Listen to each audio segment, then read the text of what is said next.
when he took the. We're now live streaming. Streaming live. It's streaming live now. All right. Thank you, Joanne. We'll call this Board of Directors meeting to order at 7:09 p.m. Board has a land acknowledgement anti-racism statement posted on its website. Roll call tonight. Missing Keith, Timey, Canoe, Brian. Missing someone, I don't know. Sandy. And Brian's late. Brian's gonna be late. All right. Moving to adopt the agenda. We have one amendment. Make a motion to amend the agenda to add 6E regular board meeting schedule for remainder of 2022 and 2023. Do I have a second? Second.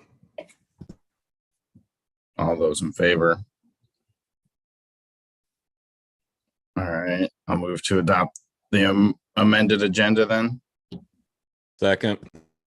All those in favor? All right, those will pass. We have a consent agenda tonight. Are there any objections to the February 24th, 2022 minutes?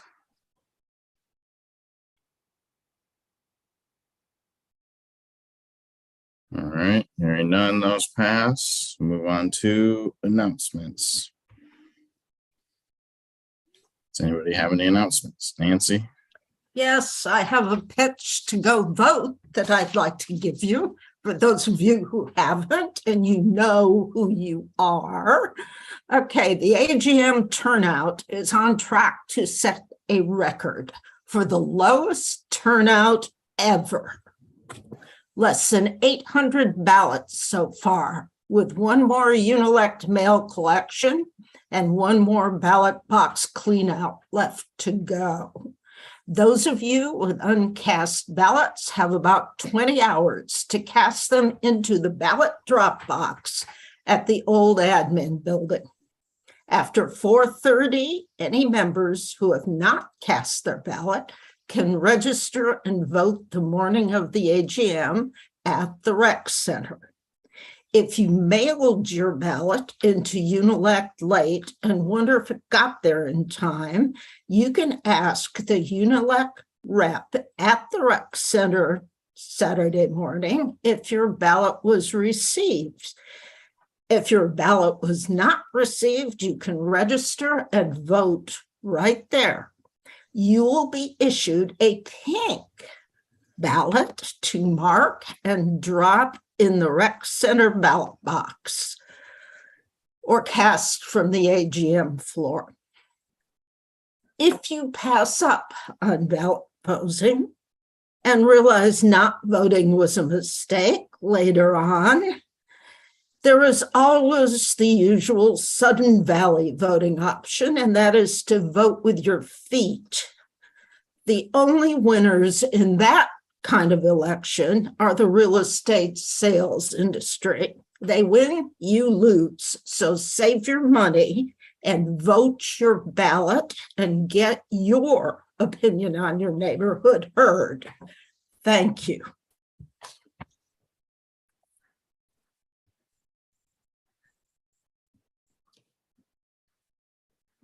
What the hell? Excuse me. I'm getting a notification from the Space Cadets, also known as Kaspersky. Sam? It's gone. I have an announcement. I would like to thank Joshua for being on the board and for all the work he's done.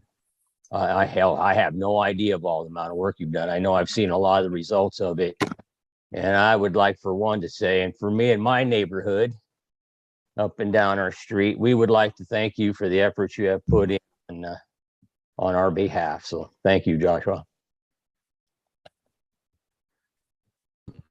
Thanks, Sam. That's really kind of you. I'm going to pass a little bit of that flavor on to AJ too, because he is on his third year, right, AJ? Same as you. It's been great working with all of you. Thank you. Thanks, Josh. Same here. Big shout out to AJ.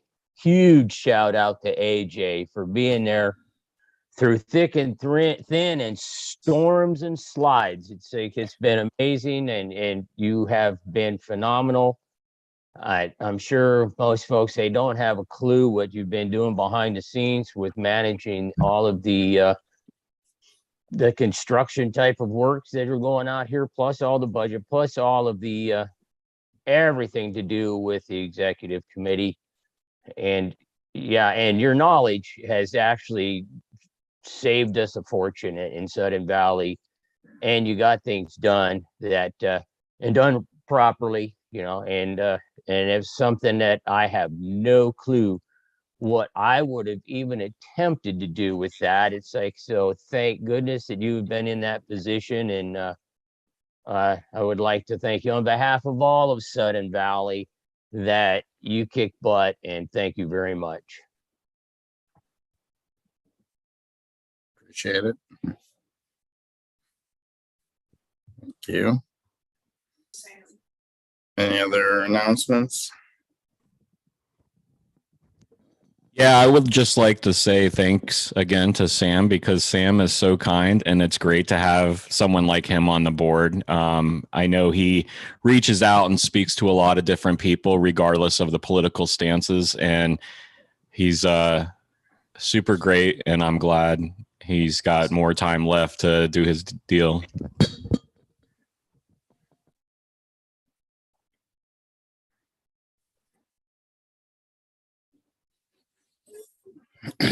Any other announcements? I would like to thank, no, I'm kidding. I really do want to thank, it has been an honor, Joshua, working with you. It's the same thing, just like what Sam was saying. You guys have done way more than anybody could ever realize. And it is my hope that we will continue to work with AJ. So I don't want to say goodbye, but Joshua, you will leave a big hole on this board. But thank you for all the time that you've given. We really appreciate it.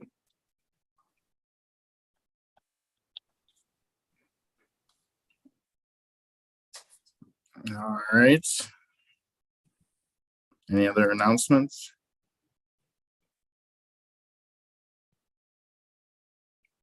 All right, we'll move forward then. The auditor's presentation is running a little bit late, so we're just going to keep moving through the agenda, and we'll come back to that when they're ready. So at this point, we'll move to the RFQ for the 10-year capital roads, drainage, and pedestrian plan.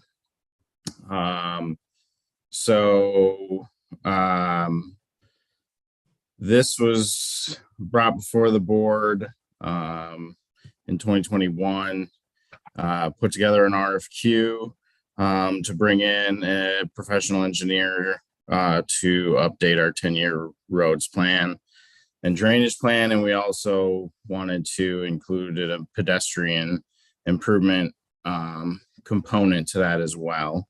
So an RFQ was advertised. We got two SOQs back, one from Wilson Engineering, one from Impact Design. There's some delays in the project. Sam, what's up? I would like to request, there are people watching this, and at different times, maybe not in on the little letter codings for whatever we're asking for, the acronyms.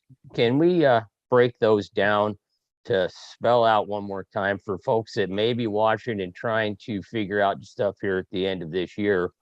But just when you're using some of those acronyms, can you start off with describing what they are, so that in case somebody is following along, they can follow along a little better in case they're like me.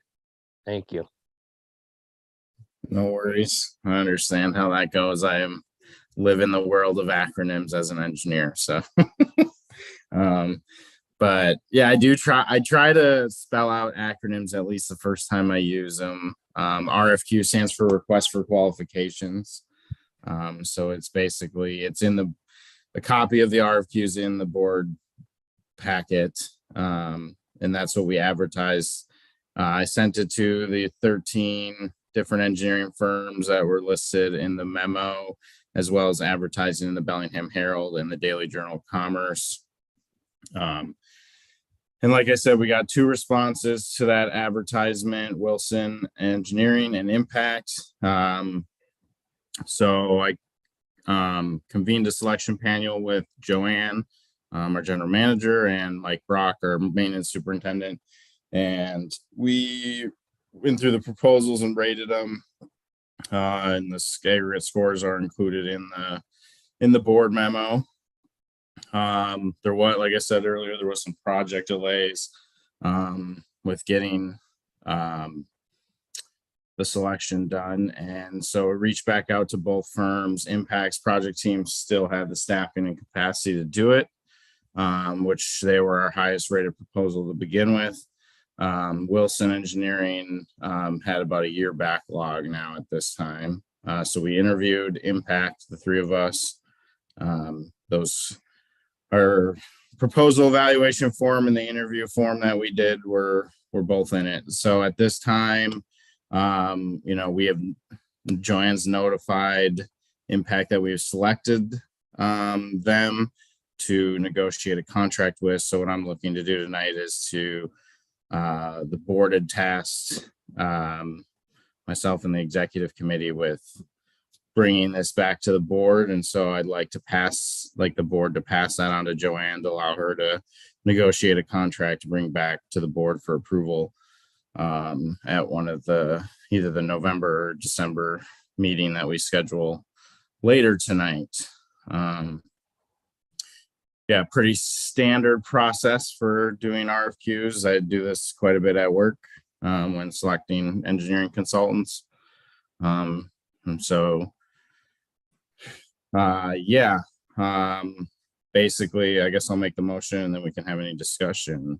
Move that the board of directors approve the selection of Impact Designs team as the most qualified consultant that responded to the RFQ for consultant engineering services for a 10-year capital roads, drainage, and pedestrian improvement program, and direct the general manager to negotiate a contract for board approval.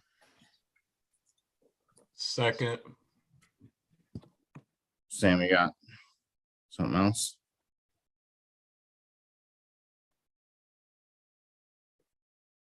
Do we have any discussion on that?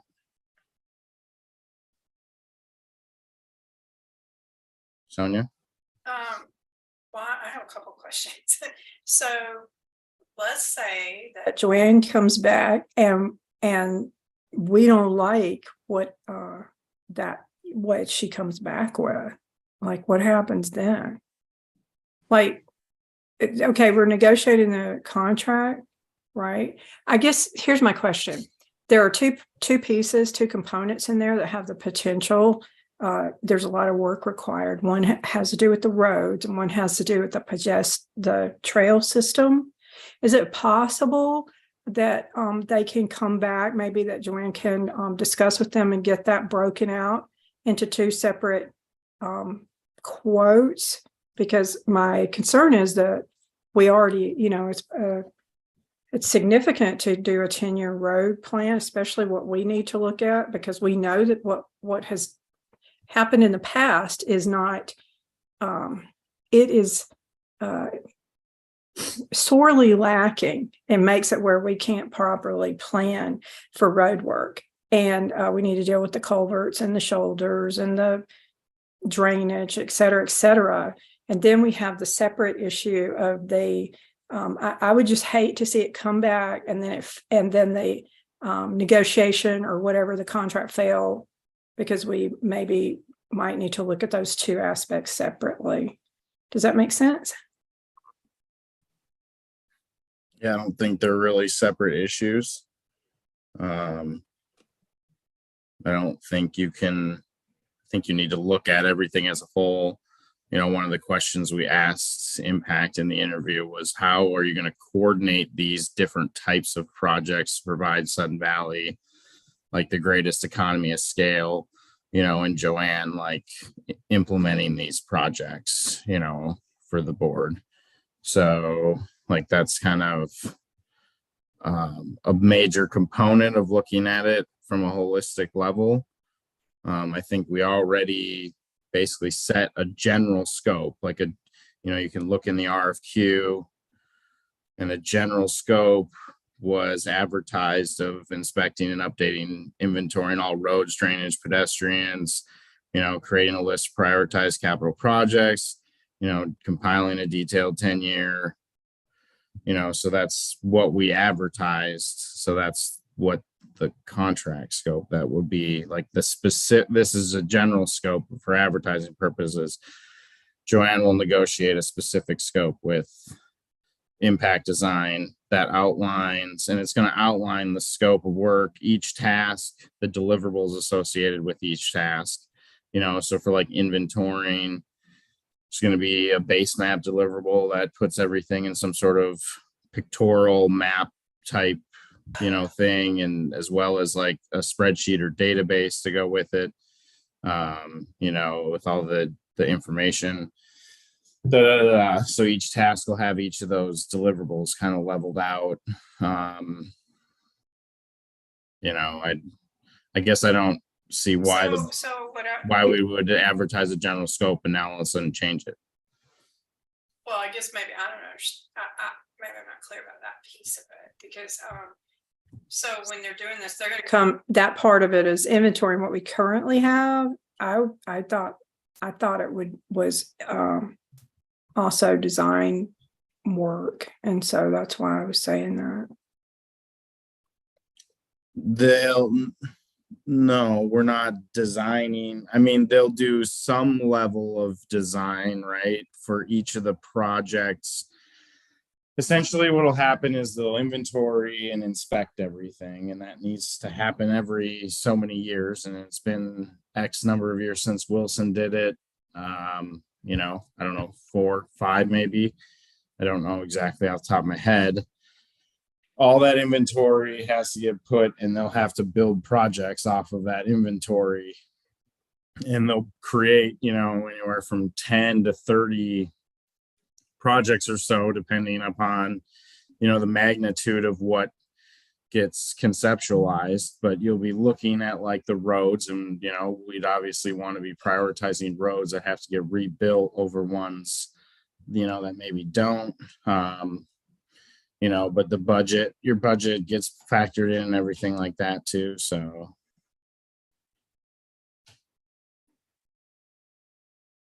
I don't know if that. Thank you. Sam?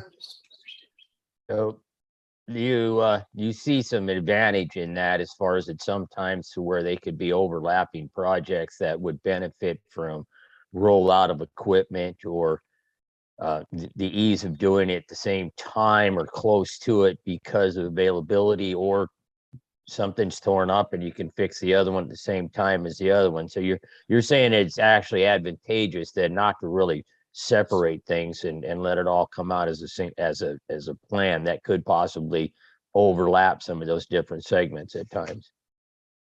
Yeah, like, for example, let's say you have to rebuild a section of road and there's a culvert under it. Maybe the culvert's still in relatively okay shape, and but it's still a long ways into its lifespan. It could be worth just replacing that culvert when you rebuild the road at that time with something that will then last for 100 years or something like that, as opposed to a lot of the metal culverts that we have that only lasts 30 to 50, depending upon the environment that's passing through them.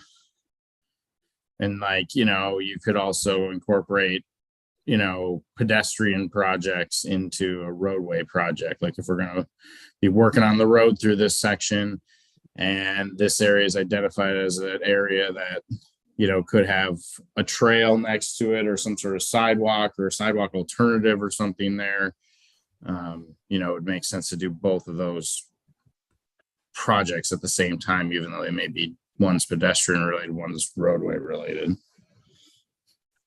Nancy? Yeah. Who is going to be doing the permitting for this? And I mean roads and trails, because trails do require permits in Whatcom County in the watershed. And it's a lot of times it's not simple. I just wonder where the responsibility for permits for trails and changes for parks, if there's any that occur, lies. So on, on the project team, they have Canyon Environmental, and they're permitting. They do permitting, they do wetland delineation, you know, and in critical areas stuff. And so there won't really be any permitting per se as a part of this contract, but there probably will need to be conversations with Fish and Wildlife, Department of Ecology, and Whatcom County Planning Department about some of these projects that get some conceptualized, because basically what will happen is they'll create X number of projects, you know, and that'll all depend upon how big the projects are, how much they cost, how well they fit in, you know, to programming. Obviously we want a program that we can deliver, right? So it can't have too much stuff going on that we don't have the capacity to deliver. And then most of those projects that get identified then will need to be brought to like around a 10% design level, you know, so they'll have to determine, like, you know, in part of one of the deliverables will be like project narrative sheets that just like give a project description, a location, what the work includes, what permits are going to be needed for that project, you know, a preliminary planning level cost estimate that then gets put into the spreadsheet for the 10-year, like we see in the budget and that type of thing. So, yeah, that's. So you're not ignoring permits, is what I'm hearing. No, there's not. No, Okay. the consultant team will have to make determinations of what permits each project will need. Because, you know, if we're replacing a culvert with fish passage, now you're going to Department of Fish and Wildlife. You know, if you're doing something with stormwater, you may be having to go to DOE and Department of Ecology. And, you know, if it's just general disturbance or wetlands or things like that, then you're going to like the planning, Whatcom County planning. You know, so they'll probably have more what's considered and called like pre-app meetings. Usually if you're like conceptualizing projects, you'll sit down with various permitting agencies to understand, like, here's our basic project, here's what we expect, and they'll give you like a basic set of requirements that that project would probably have to adhere to, you know, or they'll say we need more information on this, and so you'll know like that they're going to require this sort of documentation. Thank you.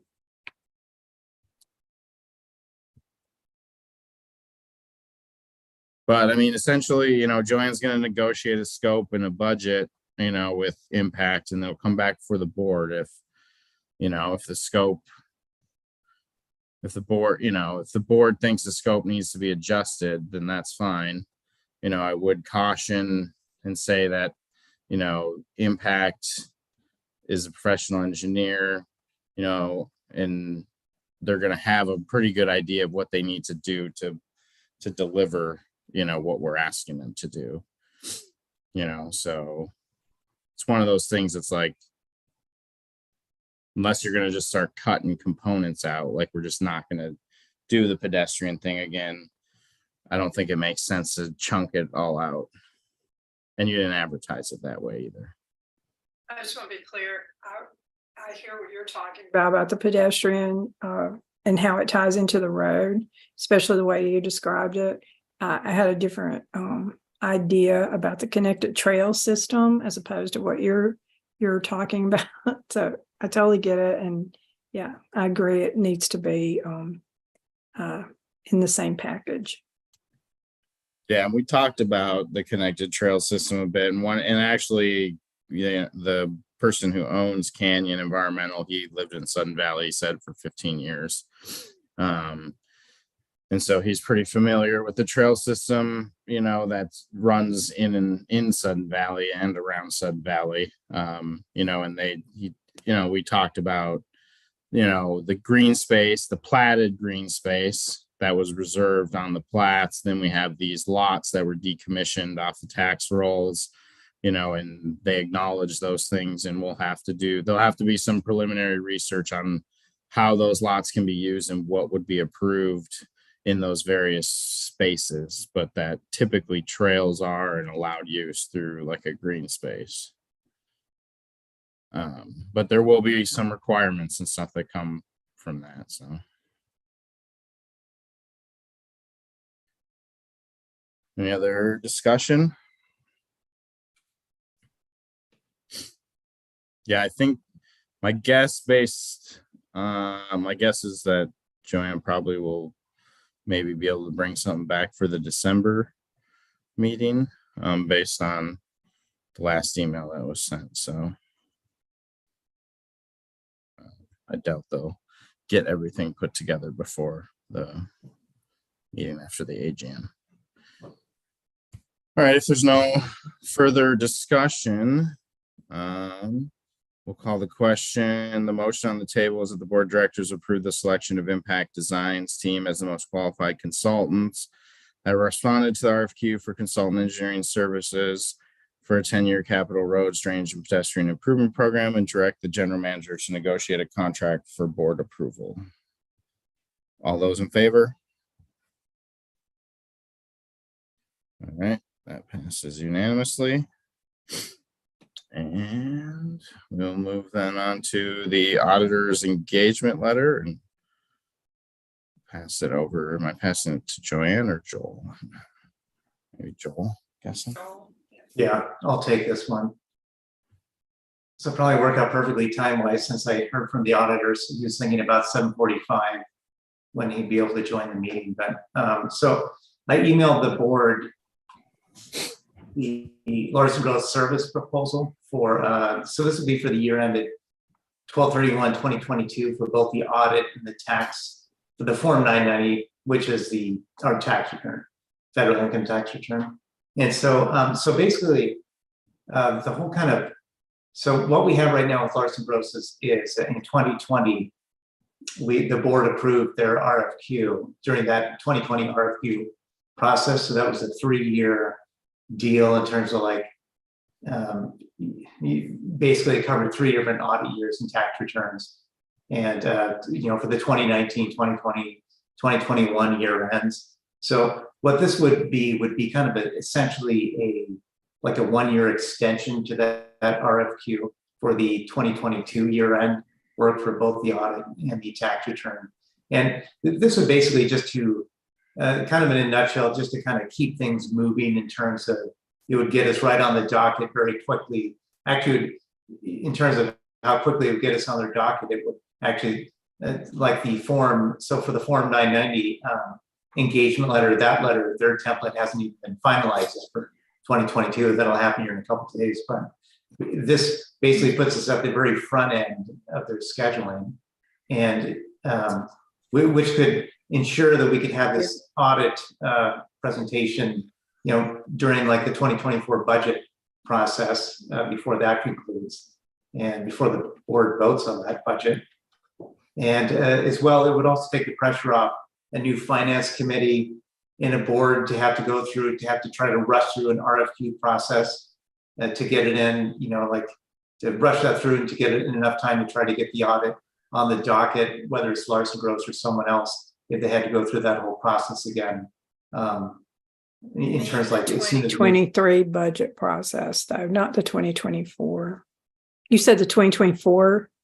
This will put us on the docket for the 2024 budget process. Yeah, meaning like next year when the 2024 budget is being.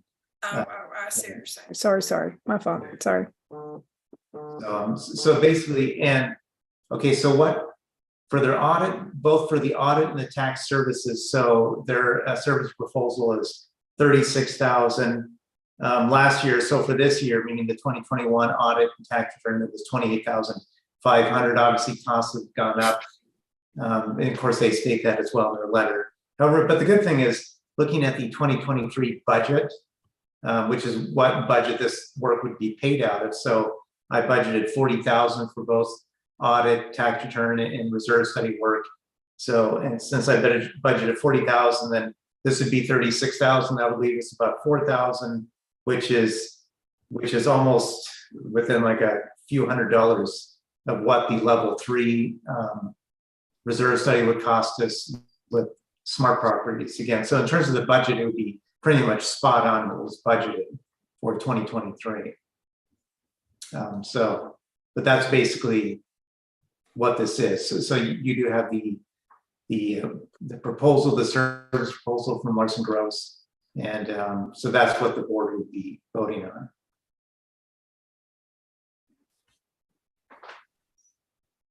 Okay. Well, I guess we'll start with a motion. Oh, and by the way, AJ as well, like in the motion, you can go ahead and just state that that Joanne, directing Joanne to sign like the engagement letters as well. Yeah, that's what I was planning. Okay, thanks. All right, I'll move that the board of directors authorize General Manager Joanne Jensen to execute the 1-year extension with Larson Gross for the auditor's engagement letter. In tax. Second.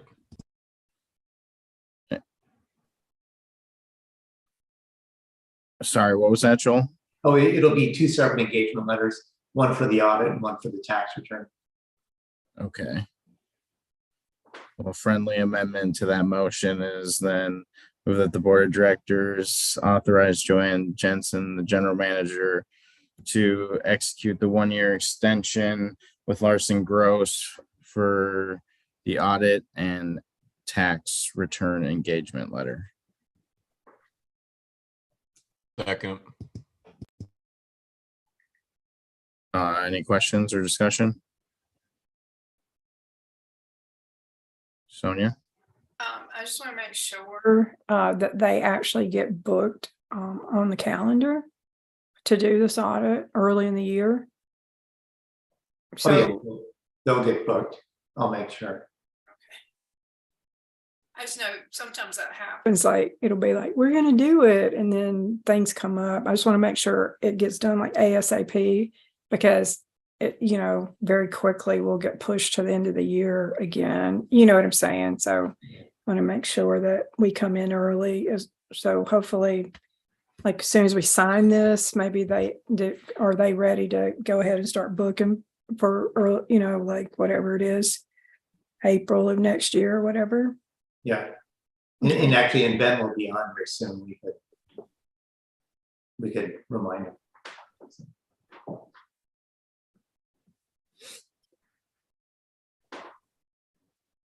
All right, so we'll call the question on that motion. All those in favor? All right, that passes unanimously. Do we? Never mind. All right, moving on to the credit card authorization approval. I'll pass that back to Joel. I'm just checking with the auditor real fast to see if he's ready to come in right now.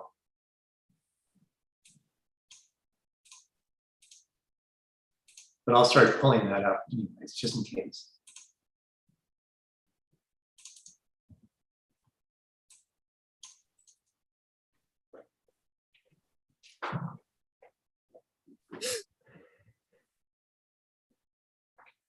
Actually, I might as well just jump ahead to the credit card resolution, since this will be fast anyways. So now the credit card resolution, which is in the agenda packet. So basically what we're doing is we're creating this resolution it'll supersede the resolution that's in place right now. So basically at this point, there will just be 4 card holders. And really, so Joanne Jensen will be added as the general manager, credit card limit 10,000. Brian Krulak, golf director, he has a card, $5,000 limit, so there's no change there. Michael Brock, maintenance superintendent, he'll be added as a new credit card holder for a $10,000 limit, which usually the maintenance manager has that level of limit. And then I'm still on here for a credit limit of 3,000. So that's not going to change. That's what I already have right now. So basically, the bottom line is Randy, Joanne Jensen, and Michael Brock. And then Brian Krulak and myself will still stay on it. And these will be the only 4. Now, we do have, like John Kerr has a credit card. So that credit card is going to go away anyways, since he's leaving the organization. So that's why obviously his name isn't on this resolution at this point.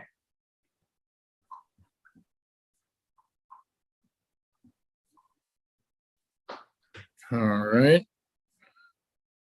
I'll make a motion that the board of directors approve the WeCu credit card borrowing resolution as presented in the agenda packet. Second. Any discussion on that?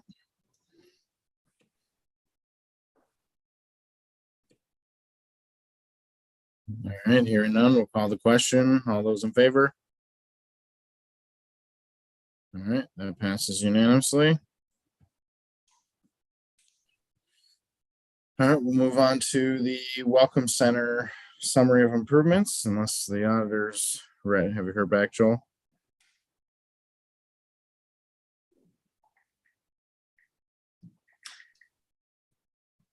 He has not responded just quite yet, but we're probably pretty close. You might as well just go through with the Welcome Center. Yeah, let's just do it.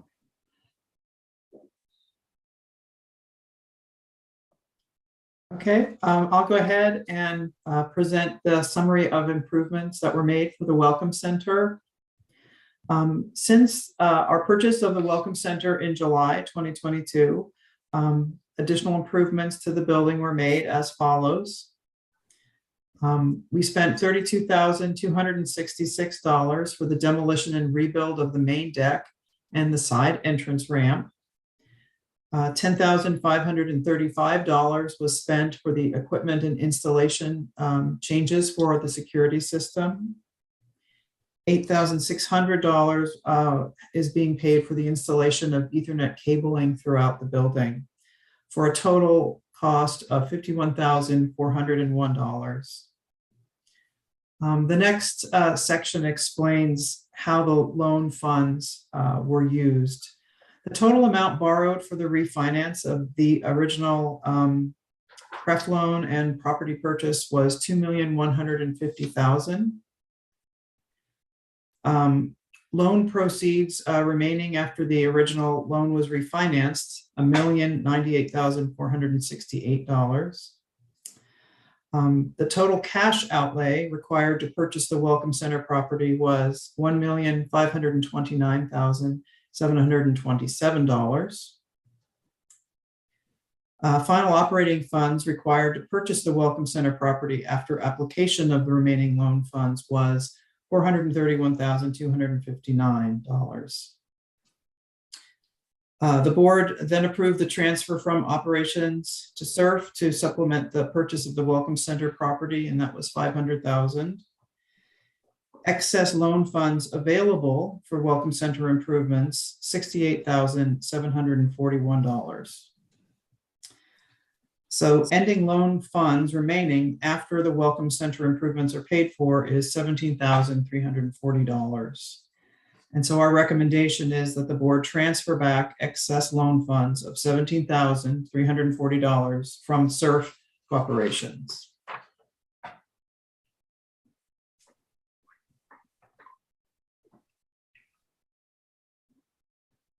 All right. Guess we'll start with a motion. I move that the board of directors approve the transfer of $17,340 in excess loan funds from the SURF reserve account back to operations. Second. Any discussion on that?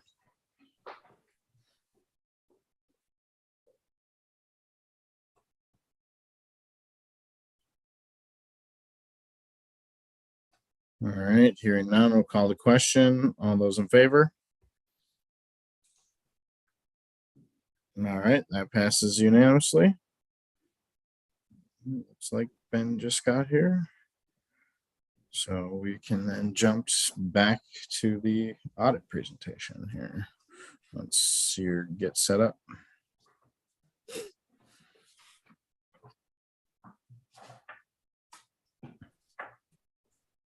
Am I on here?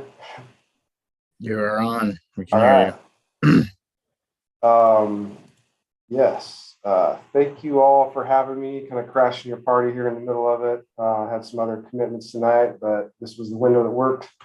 So some of you might remember me from last year. I'm Ben Hancock from Larson Gross, and we did the audit again this year, and we actually just issued everything today. So that was great timing with your meeting. I have a little presentation for you. So let me get my PowerPoint up here.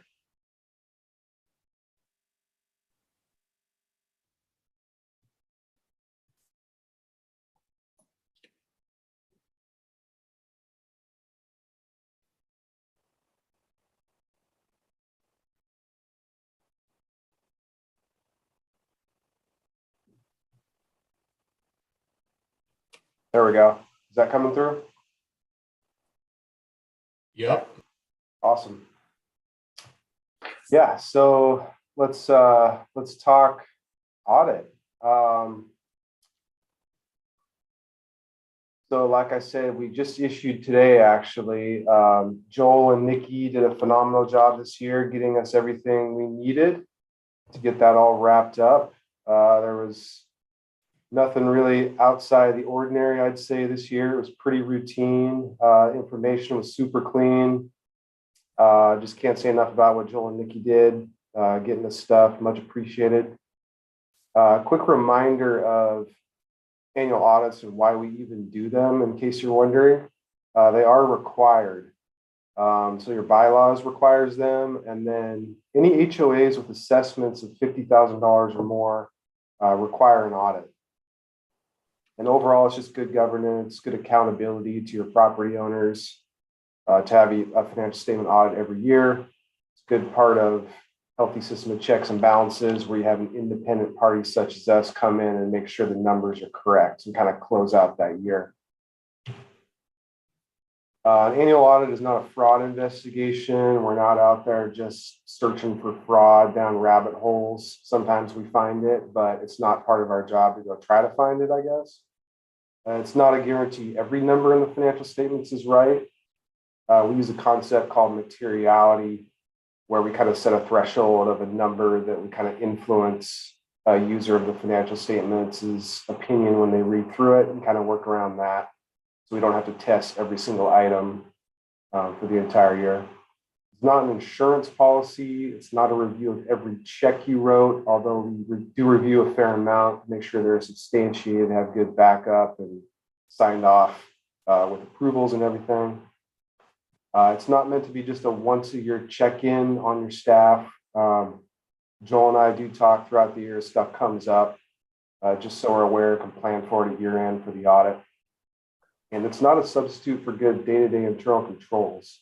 Internal controls is the concept where there should be at least a couple sets of eyes on every transaction. You don't want one person to have too many duties on them. Like, we don't want somebody who can make journal entries in the accounting system, yet also sign checks, maybe send wires with access to the bank. So there needs to be multiple sets of eyes on every transaction. And part of that audit, of this audit, is looking at a sample of transactions to make sure they have good checks and balances and segregation of duties in place. It does appear there are good controls operating effectively throughout the year. If there were any material weaknesses in internal control, we would have to report those to you, but there were none, which I'm happy to report. Our role, Larson Gross as your auditor, is we're licensed by different states we work in, and then we're also regulated by federal and state governments and the AICPA. We also get audited. So we have a peer firm come in every few years and audit us. to make sure we're doing good quality, safe audits. We're independent, we're unbiased, we're non-political because we're required to be. We're responsible to you as the board, the finance committee, management, and any regulatory bodies that might want to see your statements. Overall, outcomes of a good audit is you want to know that your accounting function is providing you with good information to make decisions on. So I can tell you that it does appear you are getting good information, and I think it's timely as well. You have a really strong finance department with Joel and Nikki there. Ultimately, end of the day, the audit though will provide you with assurance that numbers for your fiscal year, in this case 2021, are a reasonable depiction of your financial situation. So this year we did the annual audit. The year ended December 31, 2021. Part of that was also drafting the financial statements. So we draft the financials, which you see here, then we pass them on to Joel and Nikki. They go through it. Joel always has really good comments to provide good, clean information, good disclosures in the footnotes. So appreciate his work there. We also will prepare your tax return, which is the Form 990. That's kind of the not-for-profit required tax return filing. It's due May 15 every year, but there's an extension which goes through November 15. We're currently in the midst of preparing that, so we'll definitely have that filed off to the IRS by November 15. And just FYI, that 990 is a publicly viewable document. You can go on websites like GuideStar and look up any not-for-profit's 990 tax return. Another thing we really value about working with Sudden Valley is the IT managed services, which is assisting your boots on the ground person out there remotely managing workstations, servers, antivirus packages, monitor firewalls, help desk services as needed, basically. So Tom Lenderman here at LG leads that group to make sure your data stays protected. We issued a couple reports, which hopefully you have by now. We issued those this afternoon. Does everyone have a copy of the financials? Okay, perfect. I do encourage you all to go through them at some point. You don't have to read them from cover to the end, but there is some good information in there. I always encourage users of the financials to read those. And I just want to go through a few highlights here. Can you see that PDF here on the screen? Okay. So this is your financials this year. You'll see they are comparative, which just means they have 2 years. So this is your balance sheet. And it just kind of tells you what you have that you have rights to. So that's cash, you have some receivables, some parcels, lots held for sale. You have a pretty large amount of property and equipment and some intangibles. And so end of the day, or end of last year, you had almost 21 million of assets that you owned or had title to. And then down at the bottom here is your liabilities. So these are the amounts you owe as of December 31. There's some accounts payable. There's a construction loan. The PPP loan was forgiven in 2021. So that went away, and that actually ended up showing up as income. So it has its own line item on the income statement. You'll see this one really big item here, $6.8 million contract liabilities. So if you were paying attention last year when I presented, there was this new audit standard called ASC 606, and we had to adopt that in order to comply with US GAAP, which is generally accepted accounting principles. So whether you agree with it or not, basically we had to do this because the accounting standards setters said we did, and it's a timing of revenue recognition thing. Where in the past, a lot of this would have essentially been income that you were recorded during the year. But given the timing of revenue and kind of when you receive your dues and assessments, it makes it, you can't record it as revenue right away. You have to call it a liability until you fulfill that obligation. And then the liability goes down over time and it goes into revenue. So it basically takes this 6.8 million amount from your equity down below and it puts it as a liability. I'm sure it's confusing, but it's an accounting treatment essentially. Yeah, actually, Ben, I'll just jump in there real quick. Just to put into a really quick nutshell, like how that really applies to us, how it affects us the most would be capital dues revenue. So like this does not affect operating dues revenue. This affects the recognition of capital dues revenue. So basically, just like the bottom line, basically what this ASC 606 standard says is, let's just say we took in $2 million of capital dues revenue. Well, what that standard says is until you actually spend that on stuff like, trucks, buildings, roads, whatever, until you actually spend it on that stuff, you can't recognize it as revenue yet. It's almost like an unearned revenue in a sense. And that's where that contract liability comes into play. So just keep that in mind, because when we go to the income statement, that's where you'll see how it really kind of affects us. Yeah. And just going to the income statement then, so you'll look at this offhand, it's like, oh, 5.2 million of revenue, about 5.3 million of expenses. It's like, oh, well, why do we have a loss or a deficiency here? And actually, like, if we wouldn't have had to apply this accounting treatment for 606, you would have had a net income of 2.4 million. Yeah. For the exact effect that Joel just described. Yeah, actually, Ben, if you scroll up just a little to the revenues. And so basically it's that third line item where it's really hitting that dues and assessment, capital expenditures and reserve funding. You see how it says 599,967. Well, obviously we took in a heck of a lot more than that, in 2021, but that's the amount that we actually spent on stuff, so to speak, in 2021. So that's why we can only recognize that much in revenue. And then the rest of it is just, it's unrecognized for now, and it's sitting in that contract liability on the balance sheet, but the cash we still have. So it's like, we still have the cash like normal, but that's where that comes into play. Right, and there was actually 2.8 million of cash that actually came through in the year, but you only see the 599,000. Yeah. Yep. So that's kind of the big one. There might have been questions on. And then kind of what I like to look at is this members equity section. That's kind of what I call your cushion or your safety net.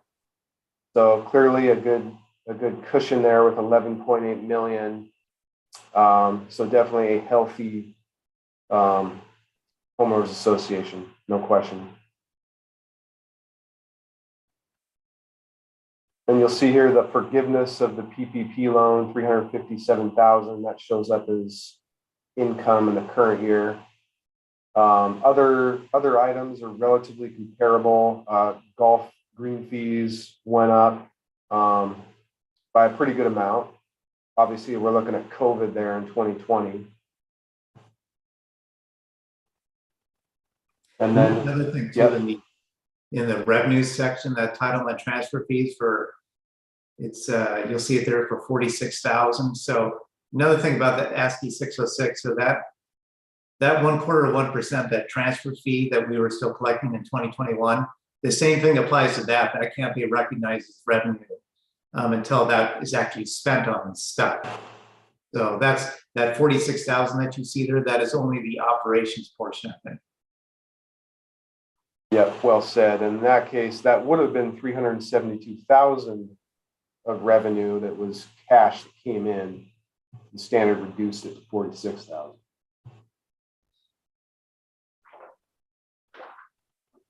So I think those are just my high level comments on the financials. I don't think I need to go through anything else at this point, but again, kind of read through the footnotes as you have time. We do have a subsequent event footnote at the end, which is just acknowledging the loan for the 2.1 million, and then what it was used for, which is to pay off the existing loan and then purchase the property.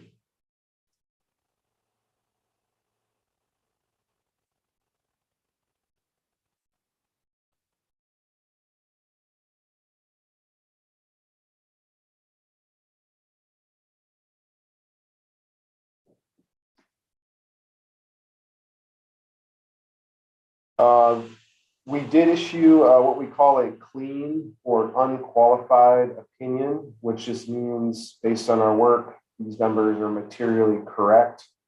And that's exactly what you want in your audit report. Going forward next year, there's another big standard that came out affecting the accounting industry. It's surrounding leases. Joel, you don't have any operating leases, correct? Just capital leases, right? Right, correct. Yeah. So if you still do not have any operating leases in 2022, this standard will not affect you. But basically, if you did have operating leases, historically, those have been off the books. They've just kind of been a footnote disclosure, but the standard will have those go on the balance sheet as a right to use asset and a lease liability. Probably too much information there, but just a heads up, if you do end up getting some operating leases, we'll have to implement a new standard next year.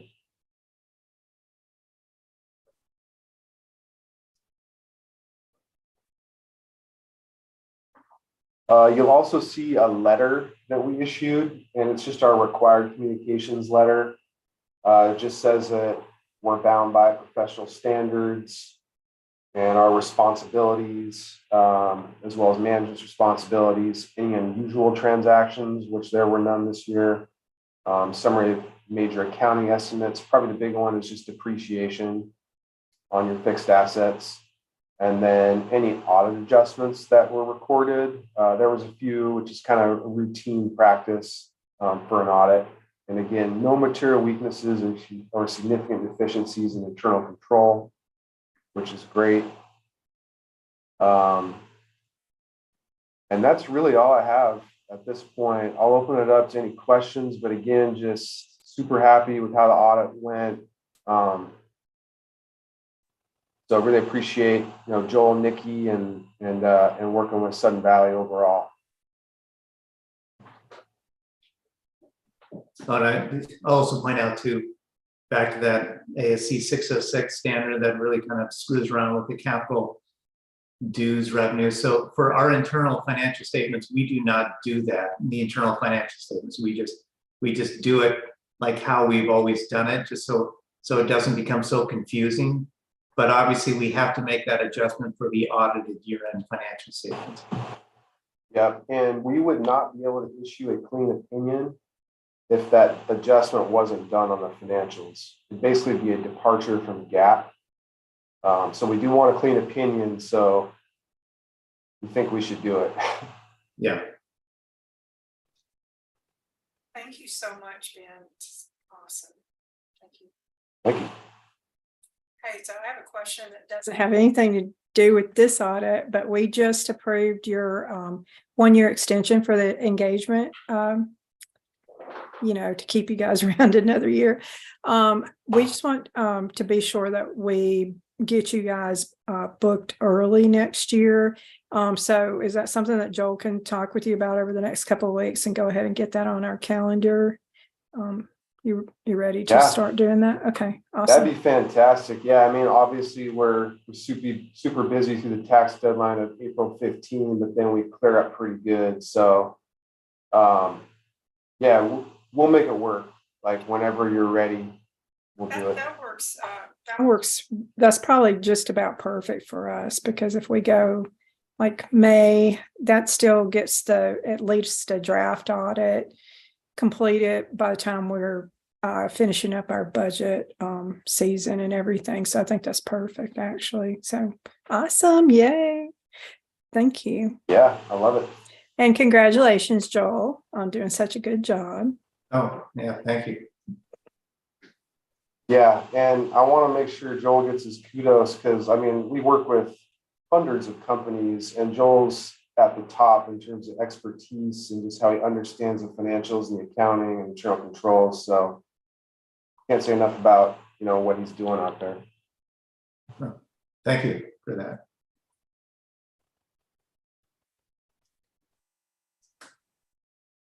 We feel the same way about him. So it's really nice to hear that from you. So thank you very much. Good I job. think if we all give Joel a compliment right now, he might turn like completely bright red. Yeah, you should try it.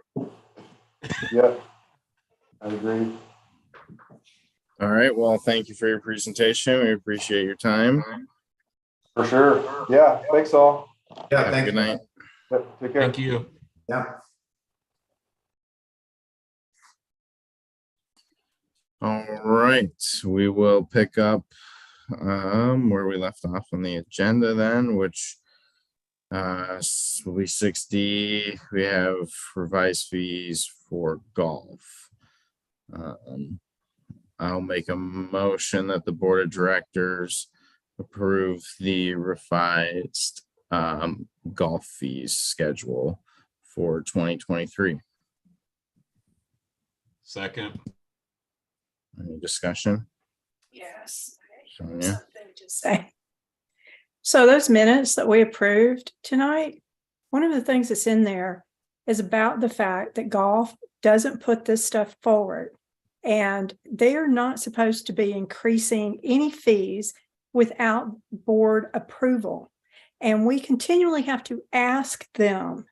And last year it went on for months and months, and it never came in front of the board until February, the end of February. And at that time I said, hey, you know what? If golf increases these dues, those fees again, without a vote of the board, I think all of that money should be returned back. Now, I realize they haven't collected very much right now, but at some point, somebody has to make that stop. I don't understand this. It's literally in our documents that they cannot act off of that fines and fee schedule that way. And yet he advertises it, it's out there, and we have to beg him to tell us. He knows that that should come in front of the board. What has to happen to make that stop? The managers, Joel knows that if he makes a change to something, it has to go in front of the board. Everybody knows if you make a change to that fine and fee schedule, that it has to come in front of the board for approval before you can implement that. It doesn't happen with golf.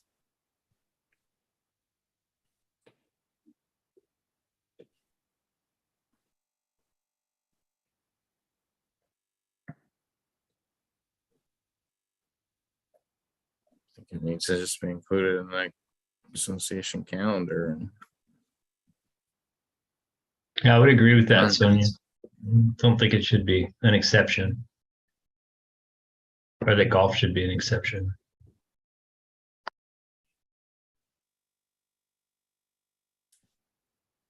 I don't think we should Nancy? have to get him to, we shouldn't have to ask him to do something that's part of his job as the director of golf.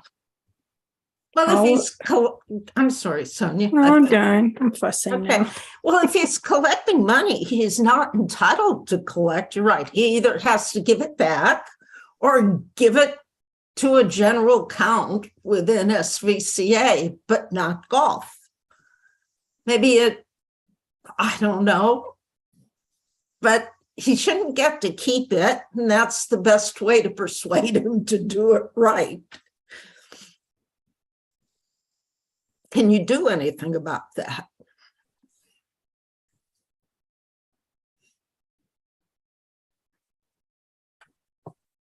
Joel, Here. are Joanne, do you have any suggestions of what can happen to ensure this does not continue to happen?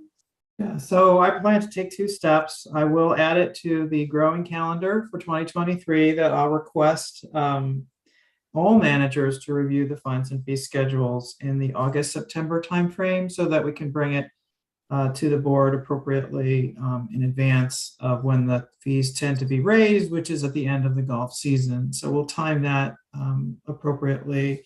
I also think it's appropriate to make a note in our golf director, Brian Krulak's personnel file, that he has been advised that his practice for raising the fees without approval is not appropriate and needs to be amended for 2023 so that there's a notice of it and that can be followed up if heed is not paid to the instruction to proceed with approval prior to raising fees.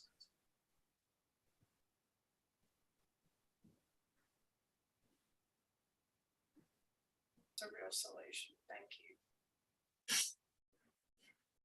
you. All right, any other discussion?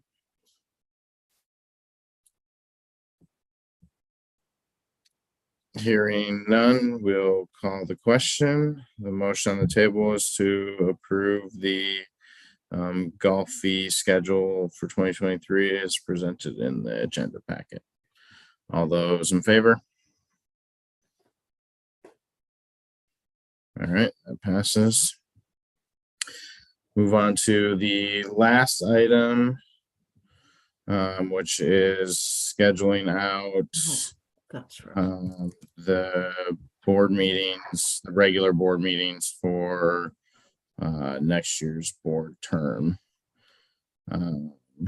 So essentially what we typically do is have one meeting in November and December each due to the holidays. That's usually the second Thursday meeting that we hold and then not hold the fourth Thursday due to Thanksgiving and Christmas.